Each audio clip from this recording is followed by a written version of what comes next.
que parle le Shabbat. Et là, la Mishnah parle de combien de nourriture est-ce qu'on a le droit de sauver.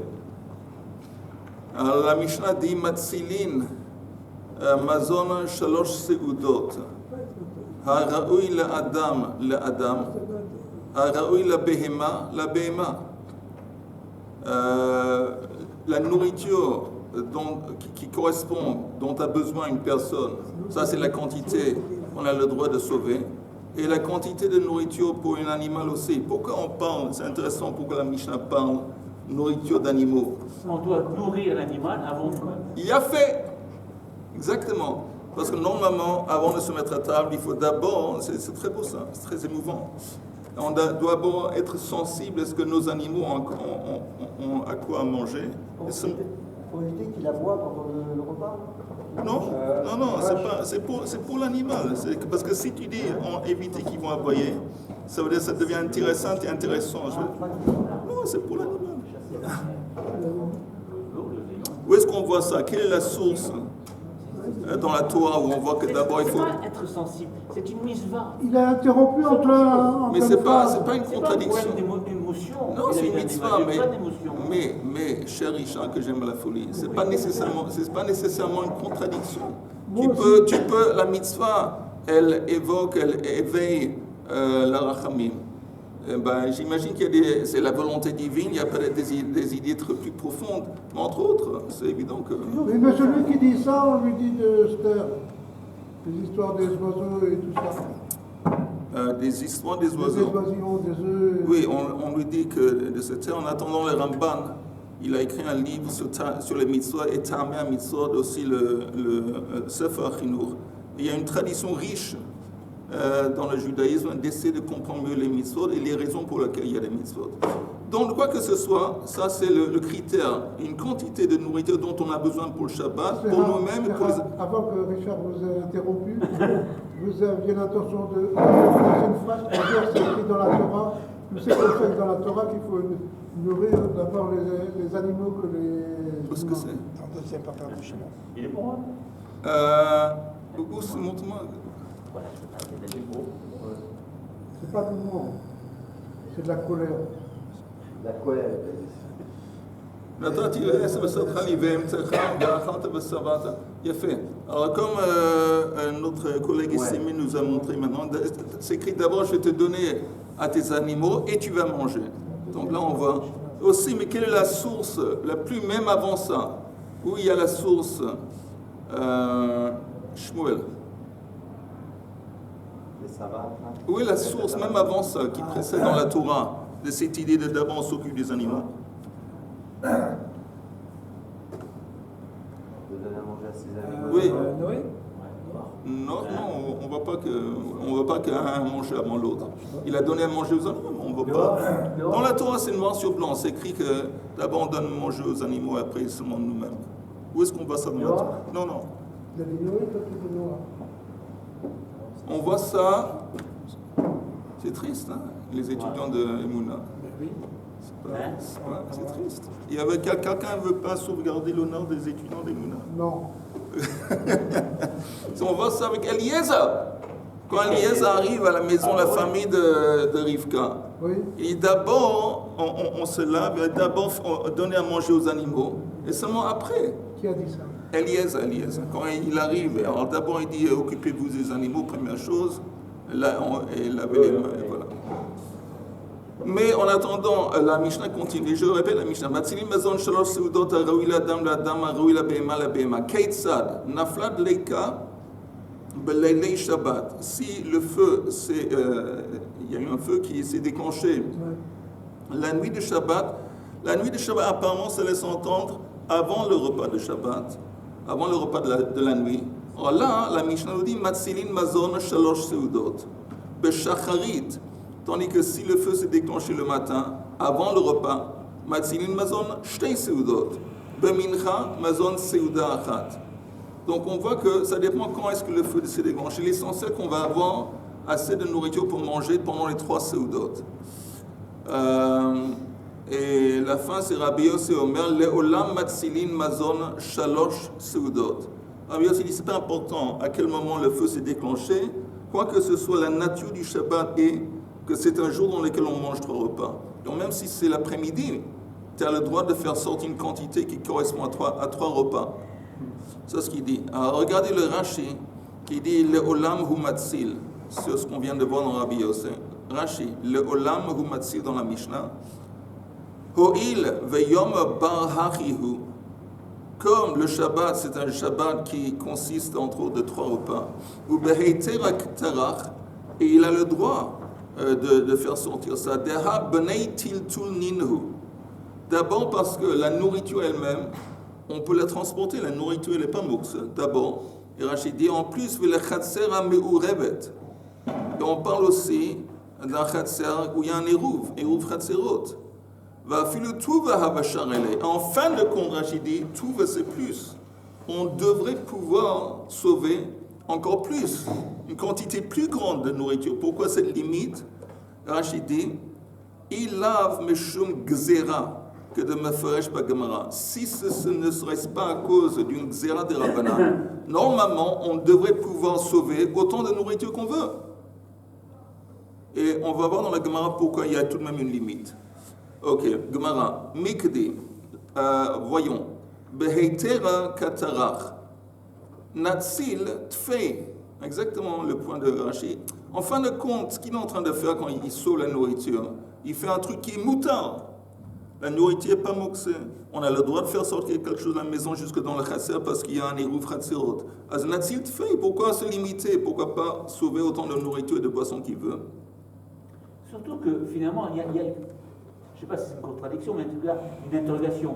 À savoir, il faut, si c'est la veille de Shabbat, il faut 3 repas. Oui. Si c'est le matin, 2 repas. Si c'est bon, etc., 1 repas. Mais, et après, il faut que je mange aussi. Je veux dire que c'est une mitzvah de manger, de se nourrir, d'être en bonne santé. Donc je dois conserver de la nourriture pour plus tard, même plus tard. Non, Après, parce que après, tu veux pas la tu peux cuire. tu es d'abord. J'en sais rien, moi. Mais si tu Si sais- les Attends, attends. D'abord, tu ne peux pas l'achine mekodesh lechol. D'abord, et ensuite, on ne parle pas d'un cas de pikuach nefesh.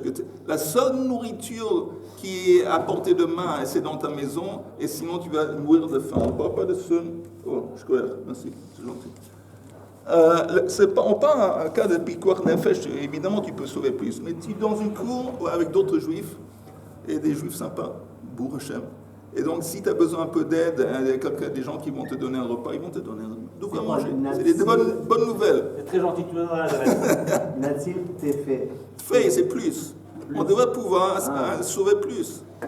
Amar Rav mitor chez Adam bahul al mamono. Isharid le atei le chabouye. La réponse est que si tu permets quelqu'un à sauver beaucoup plus d'objets, il est bahoul, il est, disons, stressé par la perte de son argent à cause du feu.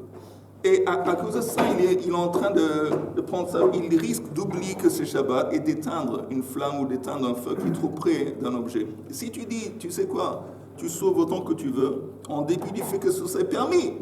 On a peur, à force de sauver à droite et à gauche, il oublie que c'est Shabbat et mechabé, atele chabouye. Bon, c'est un petit peu tiré par les oreilles parce que ça dépend. On va tous ensemble pardonner Chaim. Oui. Il vient de les Alzel, Chachameinu Zichronam Livacham. Ouais. Ok, on est tous d'accord ensemble. Ouais. Machoul. Qui a dit que sur nos sages, que ça peut tirer par les cheveux. Comme les C'est oreilles, quand, il a dit les oreilles. c'est quand Yom Kippour. Tu parles. Bientôt c'est Yom Kippour, pour Hachem, pour Chaim. Je me suis fait. Quand ça sera Je me rappelle que pour bientôt les c'est Yom Kippour. ici. Vas-y, Chaim. Non, il n'y a pas de mal. Je vois on est tous stressés dans la vie. Et qu'il y a des gens qui sont plus stressés que d'autres. Oui. Maintenant, il suffit de pas grand-chose pour que quelqu'un il se stresse davantage.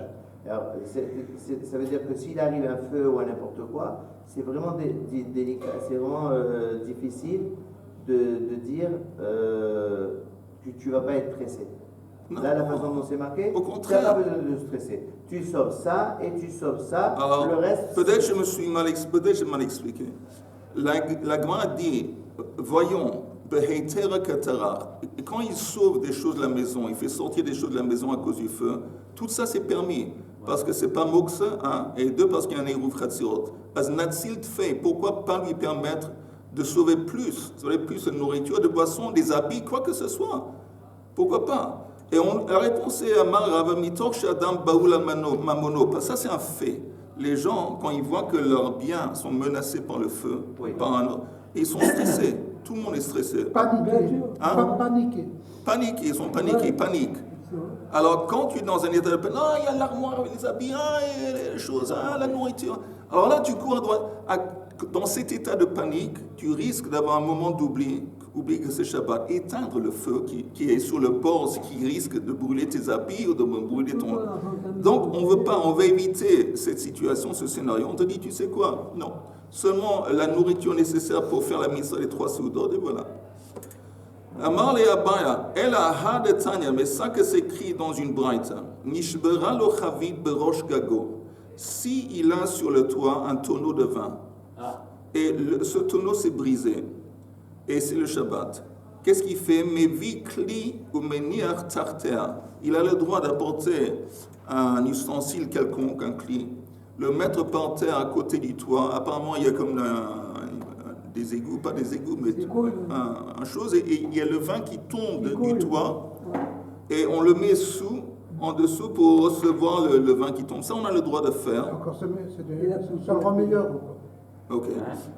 Mais vi kli ou menir tarter, ou bilvad à condition chez lo yavi kli acher veyiklot, kli acher veyitzaref, à condition que tu n'apportes pas un autre cli, pour que tu le tiens ce cli dans les mains, en l'air, pour recevoir le vin qui tombe du toit. Après, avec ce petit cli, tu verses le contenu dans le grand cli qui est par terre et tu refais. Ça, tu ne peux pas faire.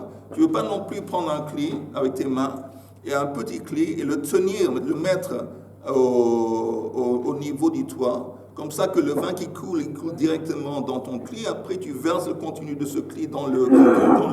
Ça, tu ne peux pas faire non plus. Qu'est-ce que je peux faire alors? J'ai dit, au commencement, la Gemara a dit que tu prends un grand cli et tu le mets par terre en dessous de choses. Mais tu n'as pas le droit de prendre des petits kélim ou recevoir ça et puis déverser ça dans le grand qui est par terre.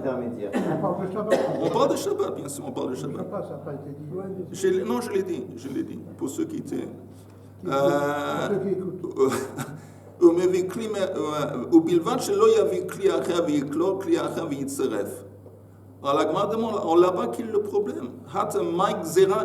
Quel est le problème de prendre d'autres clés?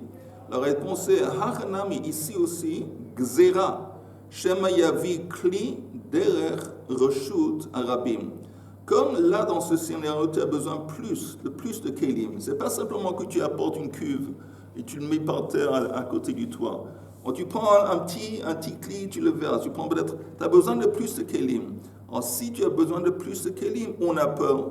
Quand une fois tu es stressé par la perte de ton vin, et tu prends un cli de reshut arabim. Et là, on veut éviter ça. C'est pour ça que ça, c'est pas permis. Shema yavi kli der reshut arabim. Gouf, on apporte, maintenant on se concentre sur cet exemple qu'on vient d'apporter. Nishbera lo chavit berosh gago. Mevi kli vemenir tarter. On avait dit. Ou bilvad shelo yavi kli acher veyiklot, kli acher veyitzaref. À condition qu'il n'apporte pas un cli dans ses mains, il le tient en haut pour recevoir ce qui tombe du toit, et pas coller ce cli au même niveau du toit pour que ça coule dedans, ça non plus. Nizdamen lo ochin, tandis que s'il a des invités, qui sait que dans un peu de temps, il y a des invités qui viennent et qui vont avoir besoin de plus de vin, nizdamen lo ochin, alors là il peut, mais vi kli acher vekolet, kli acher ou metzaref, là il aurait le droit. Maintenant, pourquoi là il aurait le droit? C'est bizarre, non?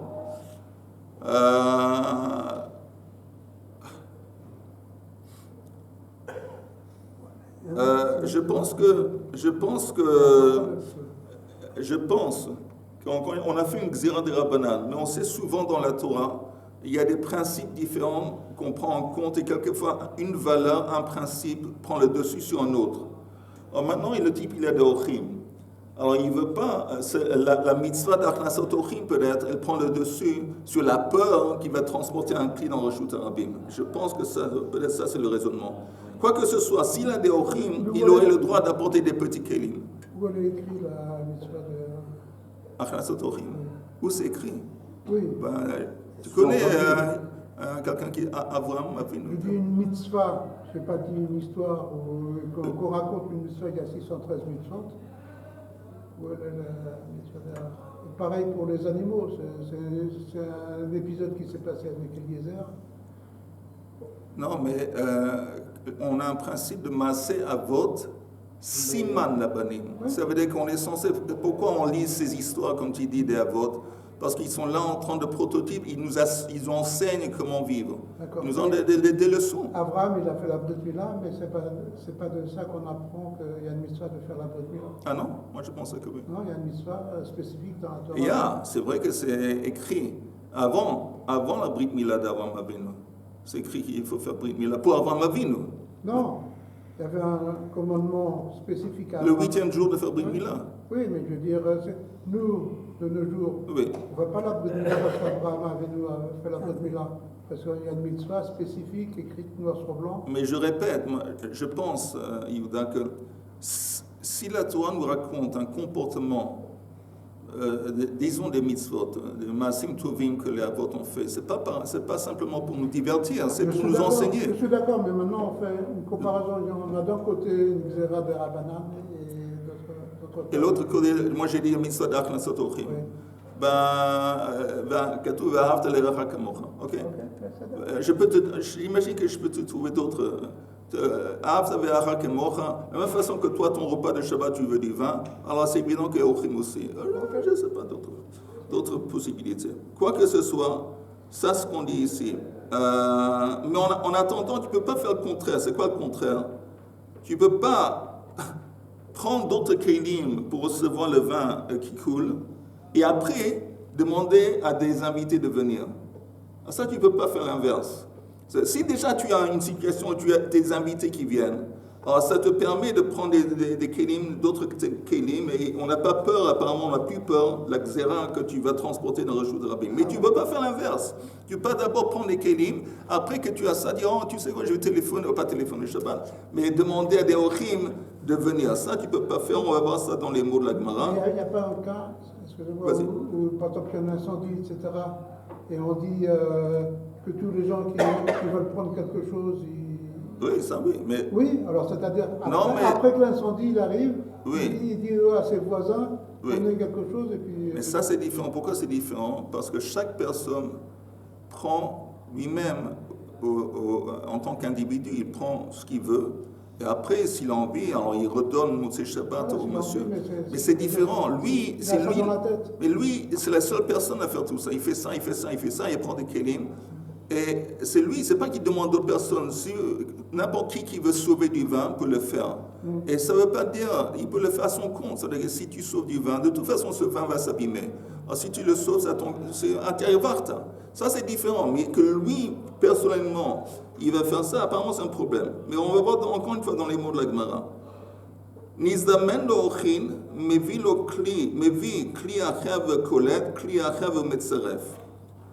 Tandis que velo yiklot, v'achar kach yazmin. Et là, yazmin, v'achar kach yiklot. Ok? C'est clair? Yiklot, ça veut dire recevoir le vin qui tombe.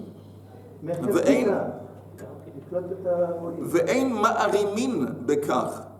On n'a pas le droit de tricher. Ma'arimin, on n'a pas le droit de faire des combines, il faut être honnête.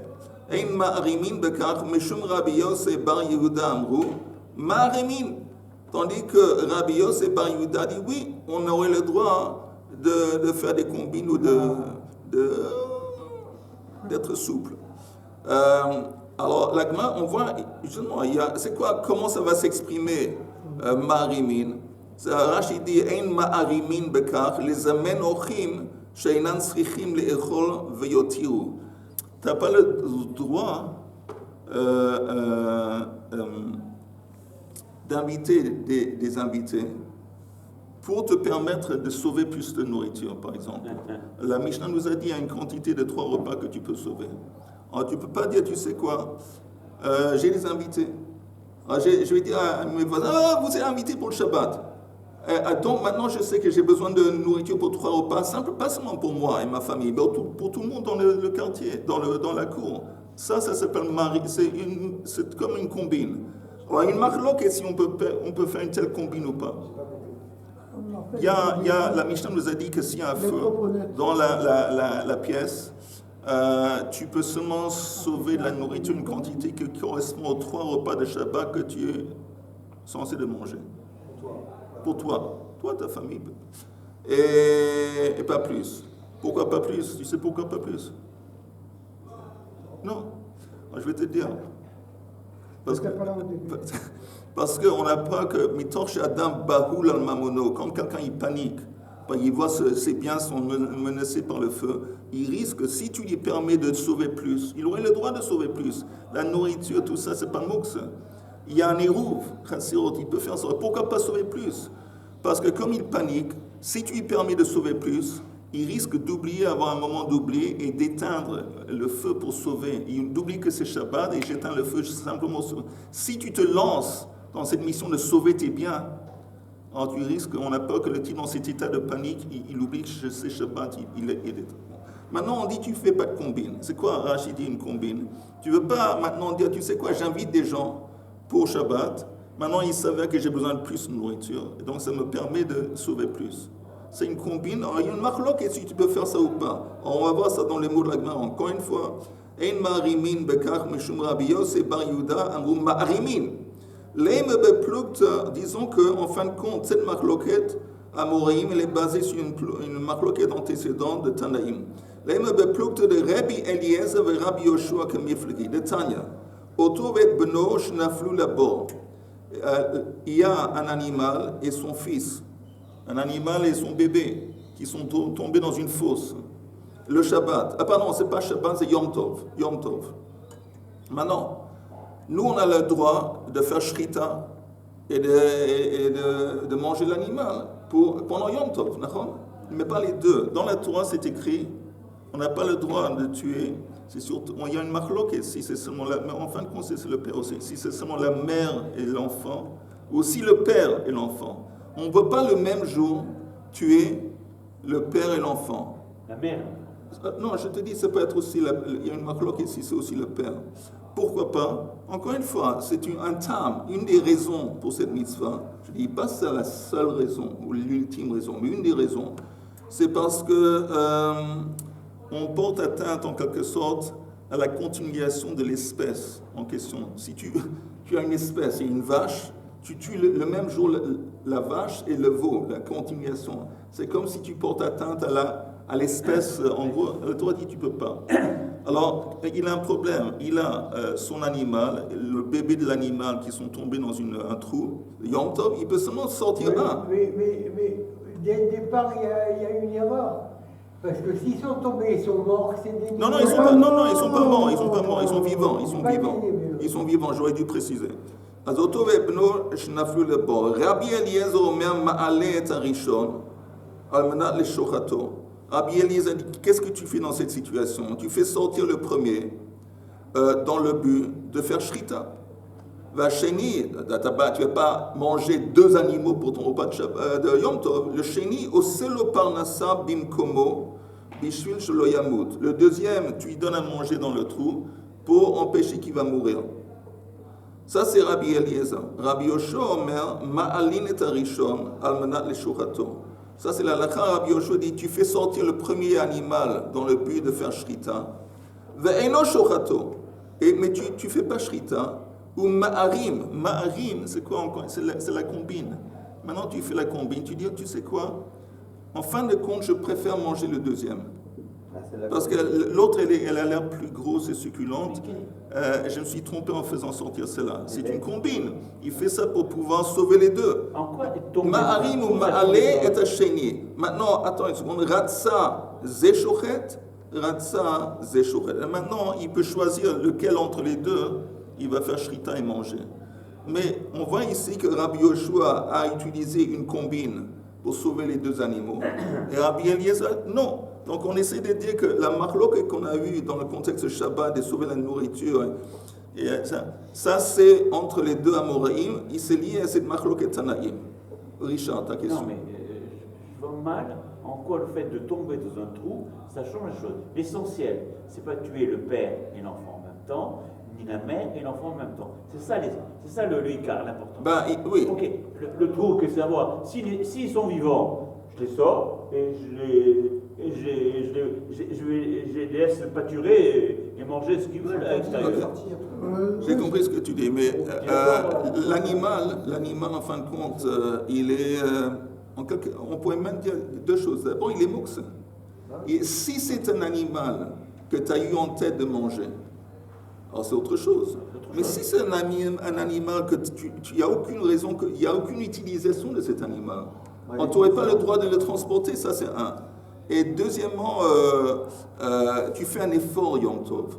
C'est un sacré effort de faire sortir cet animal. Hein? C'est pas parnassa. Non, c'est pas important, mais c'est en quelque sorte une profanation de Yom Tov. Aussi bien Yom Tov et Shabbat, tu es censé de te reposer.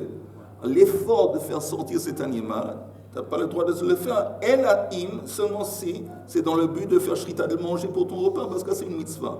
Mais quoi que ce soit, tu as deux animaux, tu peux seulement sauver une. Rabbi Eliezer, tu prends une, tu la sauves pour la faire shrita, et l'autre tu la laisses et tu lui donnes la nourriture pour faire en sorte qu'elle ne va pas mourir. Rabbi Yoshua dit tu fais la combine. Juste à Motsechag. Juste à Motsechag, exactement. Et Rabbi Yoshua dit non, on fait les combines. Les combines, tout le monde a compris les combines. Ah, mais encore en aucune manière, à aucun moment, il est question de le laisser mourir. Attends, il y a un risque pour Rabbi Eliezer quand tu le laisses dans ce trou. Il y a un risque. Et on s'en fout apparemment de ça. On lui donne à manger, on lui jette de la nourriture. J'ai compris, mais bon. Apparemment, ça prend le dessus. Donc, c'est ce qu'on propose et la Gemara va rejeter cette comparaison. La Gemara dit Dilma, Adkan, vous voyez le Dilma, la ligne qui commence sur le mot Ratsazé. Dilma Adkan Lokamar Rabbi Eliezer Hatam. Peut-être Rabbi Eliezer là-bas a interdit de faire sortir le deuxième, parce que des Efshar de Parnassa, parce qu'il sait qu'il peut tout de même sauvegarder l'autre animal, il peut sauver l'autre animal parce qu'il lui jette de la nourriture. Donc c'est pas que l'autre animal va vraiment mourir. Aval Hacham, ici quand on parle d'un feu, c'est sûr que ce qui ne va pas faire sortir de la maison, c'est bien, ils vont être brûlés. Donc, quand on est en face d'une menace concrète et directe à ces biens, peut-être Rabbi Eliezer va dire autrement. Tu m'apportes une preuve de Rabbi Eliezer. Rabbi Eliezer, il parle d'un cas où, de toute façon, le deuxième animal, il a plus ou moins préservé parce qu'il va jeter de la nourriture. Encore quelques heures, c'est la fin de Yom Tov. Mais ici, peut-être il dirait autrement. Har de lo efshar, lo. Ve'adkan. Non, dans le cas du feu, c'est Shabbat, et dans le cas de l'animal qu'on veut faire sortir pour faire Shrita, c'est Yom Tov. Mais le feu, ça peut être aussi Shabbat, je veux dire, c'est là. Ben non, Shabbat, tu ne veux pas faire Shrita. Non, mais le feu. Non, on parle du feu, le Shabbat. Oui, bien que le Yom Tov, tu n'es pas obligé de prendre trois repas. Si tu me demandes quelle serait la lacha, est-ce qu'il y a une différence dans ce scénario si c'était Yom Tov ou Shabbat?